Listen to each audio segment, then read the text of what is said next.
Hello, callers. Welcome back to Viva Barca and welcome to another interesting episode where we discuss on some interesting stories.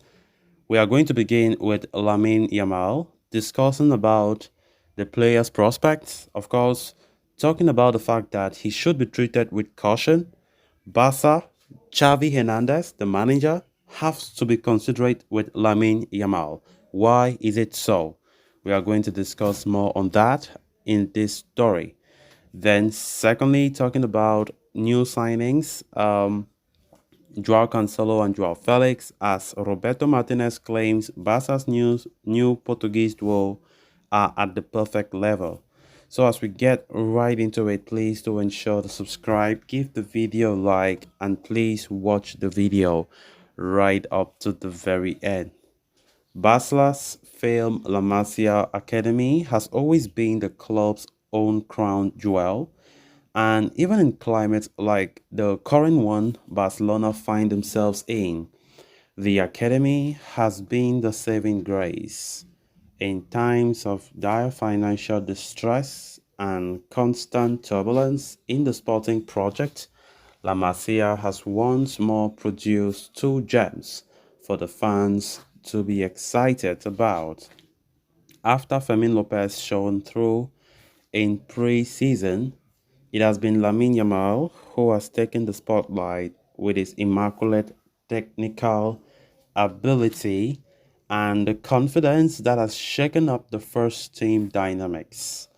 The 16-year-old has shown quality far beyond his age and has broken into the first team after becoming the club's youngest ever debutant at all time at the tail end of last season. Since then, he has gone from strength to strength, setting numerous records in the four appearances he has made in the 2023-24 season, three of which have been starts. While he is a tremendously exciting prospect to have, and the faith that is being put in him already is encouraging to see, Xavi and his Barcelona coaching staff have to maintain a grasp of reality and exercise caution with the teenager.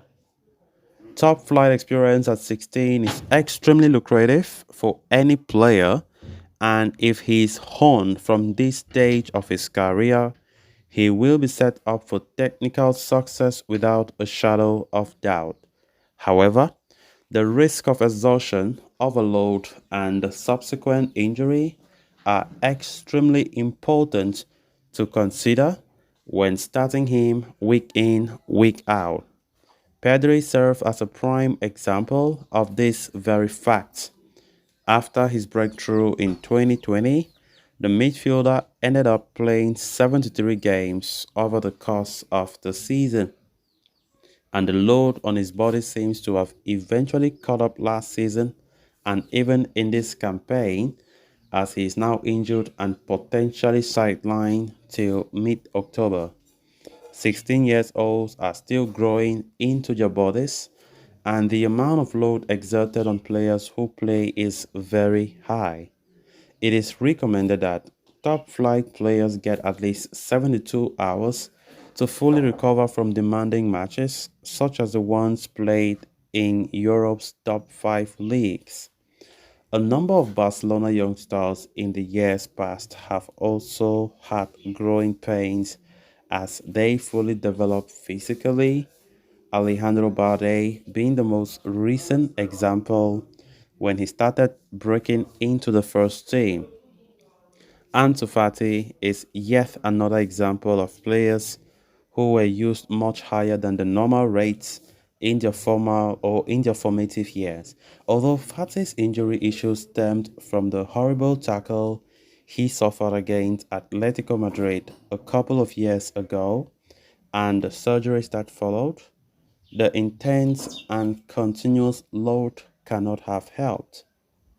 Barcelona are wary of another Pedri situation where he played every minute of every game for club and country, including the Olympics and the Euros.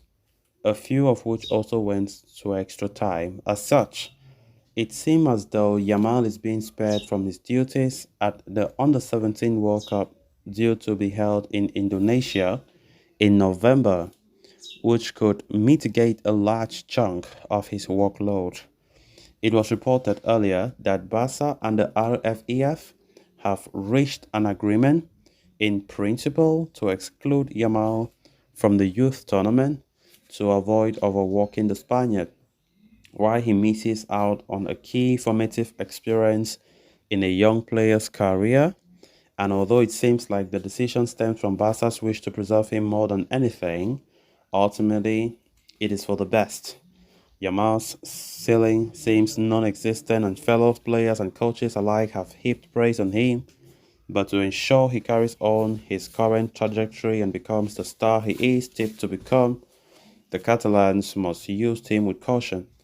For now, it is time to enjoy this terrific talent and await as he is poised to make more history with Spain tomorrow, becoming the nation's youngest debutant ever. Then, moving on to the next story of discussion. Ahead of Portugal's Euro qualifying match against Slovakia on Friday, head coach Roberto Martinez gave the media his thoughts about his squad for the upcoming games. In the interview relayed by Mundo Deportivo, Martinez gave his assessment of Barca's new Portuguese pairing of João Felix and João Cancelo, who arrived in the final moments of the summer window. He spoke highly of both the Joaos, claiming that they are in an optimal phase of their career. When Joao and Joao Felix come to a team like Barca and play directly, it is a sign that the players are at perfect level to play in the best moments, he said. The Spanish coach also highlighted how Joao Cancelo had a perfect preseason before making the move to Barcelona, dismissing any concerns over his form. He also praised Felix and said that the young star is in the perfect psychological state to help the team out and show his best qualities. Both Cancelo and Felix have faced a tumultuous situation recently and have been under scrutiny for their attitude issues. Felix had been completely alienated from Atletico squad dynamics, and the fans had also turned on him, especially after he vocally come out about his desire to play for Barca. Cancelo has phased out of the Man City squad for concerns over disputes with City manager Pep Guardiola, and after a loan spell at Bayern where he was not asked to stay on, he is now looking to stabilize his career once more. At Barcelona, both players have completed long-awaited switches and will look to hit the ground running after the international break, but the qualifiers will play a key role in keeping them up. So guys, with that, we have come to an end of this episode. Thanks a lot for watching. Until next time, bye bye.